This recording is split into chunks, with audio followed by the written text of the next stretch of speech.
Hey guys, it's Matt from Total MTG here, and it's Deck Tech Tuesday. And today I'm showcasing my favourite deck that I'm playing at the moment, modern deck. I absolutely love playing this deck. You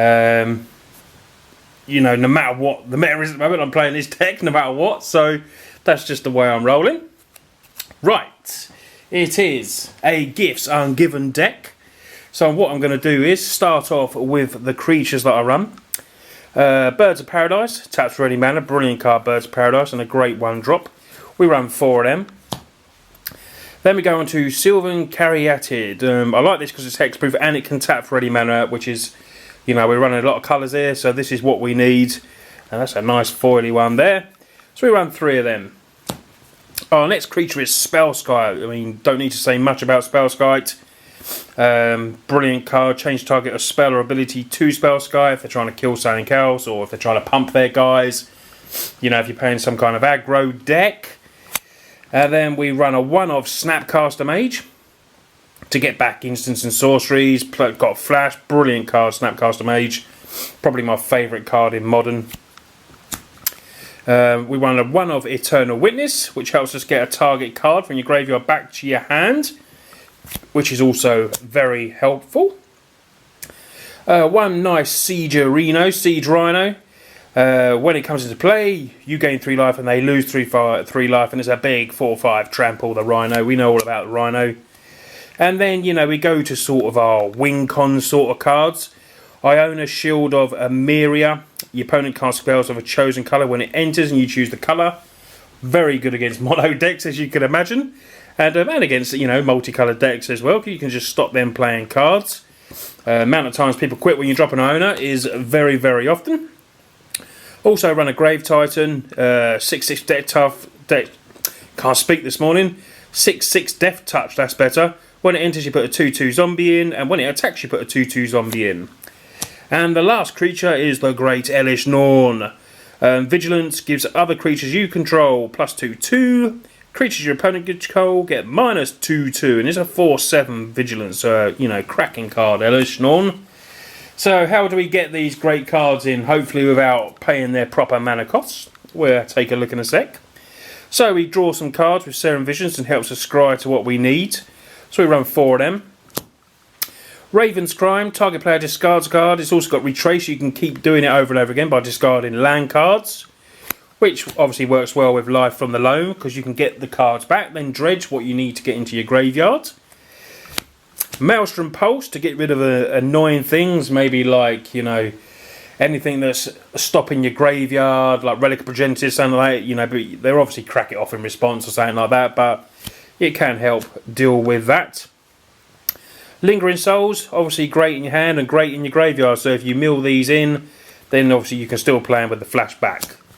So now we go to how we can get some cards. So we can search with Bring to Light to get, you know, the Rhino or some other card that we might need at that particular time. A Pulse, anything like that, you know, or maybe just to get a Gifts Ungiven. Unburial Rites is obviously the Wayne combo card for this deck. You can play it for 5 mana, but you can also do it with flashback. So obviously the idea is, I'm going to get to them now. When you get to the Gifts Ungiven, you choose up to 4 cards. You choose 2. You choose Unburial Rites and one of your big creatures, Elish Norn, something like that, if you need to. Or you can choose 4 if you want to give them the choice. It's up to you. Depends where obviously your cards are. But the main thing you really want to do is Unburial Rites, Gifts Ungiven, Unburial Rites, end of turn, and then cast it for its flashback and get it straight in. So obviously we run 4 Gifts Ungiven. I've got 1 Italian card there as well, 1 Italian Gifts in my collection, so I thought I'd put it in. Engineered Explosives, you know, clears the field, destroys each non-land permanent coming among X, and we've got a lot of colours, so we can play the Sunburst for, you know, quite a few colours if we need to. Path to Exiles, a couple of them, deals with annoying creatures. 1 Dispel in the main board, and a couple of Abrupt Decays. So we have some disruption there. We can help bide our time to get to our spell and our little combo. You know, it's not combo like turn 3. I mean, I think I've done it turn 4 before with the Mana Dorks, and the blokes just quit before I could attack. So, you know, it's sort of a fair combo, I sort of call it, but with an unfair creature coming down. So we go to the lands, we run a few basics, Island, Forest, Swamp, and then we go to a couple of Razor Verge Thickets, a Ghost Quarter, which is obviously good with Life of the Loam. We also run a Tectonic Edge in here as well, Godless Shrine, Temple Garden, Watery Grave. Run a one of Stirring Wildwood because it can turn into a 3/4 white elemental with Reach, which is pretty sweet. Breeding Pool, Hallowed Fountain, and the Tectonic Edge, like I said, works well with the Loam. An Urborg, and then we go on to our fetch lands. Full play set of Windswept Heath, full play set of Flooded Strands, and a couple of Polluted Deltas. So guys, that is my favourite deck in Modern at the moment. That is the Gifts Ungiven deck. You see what you can do, you get the combo in, and that's obviously, but you still got other things, you know. I've hard cast Elish Norn and that before, and obviously some of the other creatures when I've had to. It's not all about, you know, just getting the combo. You still got cards to sort of, you know, battle along with. So now I'm going to go onto my sideboard. Running Shatterstorm, destroy all artifacts, they can't be regenerated. Good, there's a lot of, you know, affinity round at the moment. Pulse of the Fields, good against aggro, gain 4 life. If opponent has more life than you, just return it to your hand. Wrath of God, in case we're playing lots of token creatures, anything like that, we need to, you know, we can gifts or bring to light for a Wrath of God.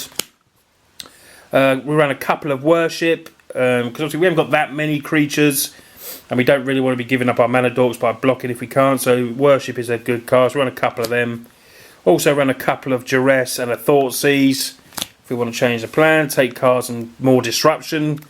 Pithing Needle, run one of them. A couple of Chalice of the Voids. Oh, I love Chalice of the Voids. Obviously, you know, it can hit. You know, we'd have to adapt our deck. We've got a lot of 1-drops, few 2s, so we'd have to adapt it, you know, for what we want. But we could also, I'm pretty sure you can play Chalice for 0, which could hit Living End, something like that. Slaughter Games, can't be countered.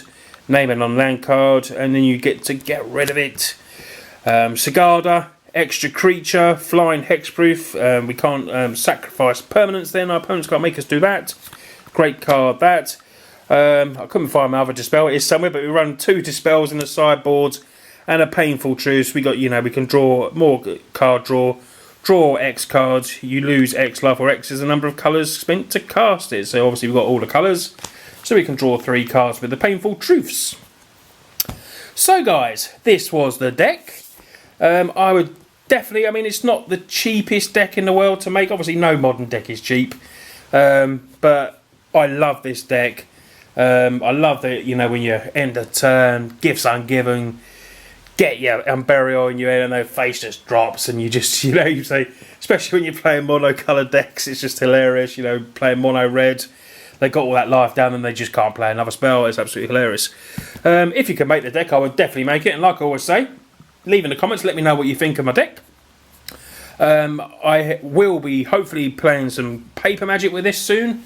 Got Connor coming up this week, so I'll probably rock this deck. And I've also just made it on MTGO.